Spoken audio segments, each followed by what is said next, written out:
Now what? Cut it in half, the triangle. I thought we was dipping it first. No, you gotta cut it in half because each side gotta be coated. If you just do the whole thing then it all won't together, cook right. yeah, Okay, it won't okay. crisp in the middle. See, Dad learning something. Mm-hmm. Oh man, I didn't realize the toothpicks was that big. Now we said we're gonna deep fry the sandwich. So to do that, we're gonna use this Bisquick. Bam. Y'all see that? It's coming all the way through. Can y'all Drape imagine this?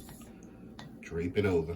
Drape it over. And this is like that carnival food, y'all. Yeah, this song is giving me carnival vibe. But I'm a trained professional, so I just do stuff like that. Well, if you don't use the tones. Look, Mom, you hear that scaredness in her voice? She's like, oh my God. Oh, you came out with the big boy.